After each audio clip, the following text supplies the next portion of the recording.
Bagaimana kalau ada seorang ustadz atau kiai yang bisa melihat hal-hal gaib dan masa depan? Apakah ini juga termasuk syirik? Ini maaf, bukan kiai. Ya. Ini dukun.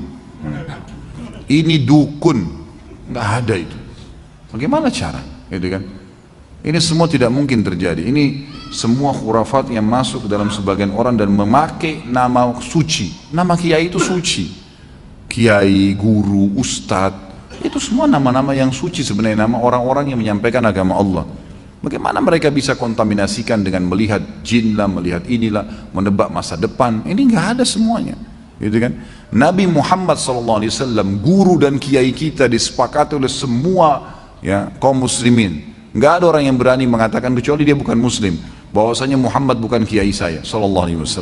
Kita pasti mengaku beliau kiai kita yang paling besar. Semua mazhab apapun ikut kembali kepada Nabi SAW. Nabi SAW kalau didatangin oleh beberapa sahabat yang bertanya dan beliau belum tahu hukumnya, belum ada wahyu, beliau diam, tidak ngomong. Nunggu sampai turun wahyu baru beliau mengatakan, siapa tadi yang bertanya? Si fulan angkat tangan. Telah datang kepada saya wahyu begini. Nabi SAW tidak tahu yang gaib, menunggu informasi datang. Bahkan kadang-kadang lewat 1-2 hari baru Nabi SAW menerima wahyunya, gitu kan? Waktu dituduh Aisyah berzina, nanti akan kita bahas itu dalam dosa besar tentang menuduh orang mukminah berzina, itu sempat wahyu terputus dari Nabi SAW kalau tidak salah sebulan, nggak ada wahyu turun. Nabi SAW tidak tahu benar nggak istrinya berzina nih, sampai beliau bingung sendiri menghadapi Aisyah pada saat itu. Ngumpulin sahabat, nanya, sahabat bertengkar, ribut, ada yang dukung, ada yang enggak.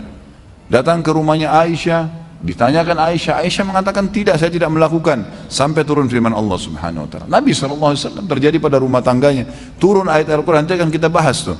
Ayat-ayatnya lengkap semua menceritakan. Beliau tidak tahu yang gaib. Bagaimana ada orang yang mengaku kiai, kemudian bisa melihat yang gaib, bisa tahu masa depan? Bagaimana caranya? Allah mengatakan dalam Al-Quran tentang Nabi SAW dan Nabi disuruh ucapkan itu. A'udzu billahi minasyaitonir rajim. Qul law kuntu a'lamul ghaiba lastakthartu minal khairi wa ma massani as-su. Katakan hai Muhammad kepada mereka, kalau saya ini tahu yang gaib, maka pasti saya akan perbanyak kebaikan-kebaikan dan saya tidak akan ditimpa masalah. Tidak akan ditimpa masalah karena sudah tahu, oh di sana nanti ada orang yang ganggu saya. Udah saya nggak usah ke sana. Nabi SAW di perang Uhud kena pedang. Sampai kemarin kita bahas kabar Abdurrahman bin Auf bagaimana melengket pedang di topi besi beliau dan Abdurrahman cabut radhiyallahu anhu dengan giginya sampai giginya tanggal, luka berdarah kening Nabi SAW. Gigi beliau sempat pecah, pundak beliau sempat kena hantaman pedang orang kafir. Nabi SAW tidak tahu itu sebelum keluar dari Uhud, sebelum keluar dari Madinah, nggak tahu sama sekali. Bahkan beliau mengatakan saya rasakan sakitnya sebulan, gitu kan. Kalau Nabi SAW tahu, Nabi tidak akan keluar. Tapi memang begitulah, gitu kan. Memang tidak ada yang tahu. Dan ini sudah panjang lebar. Ada juga judul di YouTube bisa dilihat ceramah saya, Kiaiku Muhammad, Kiai Anda siapa? Panjang lebar saya jelaskan.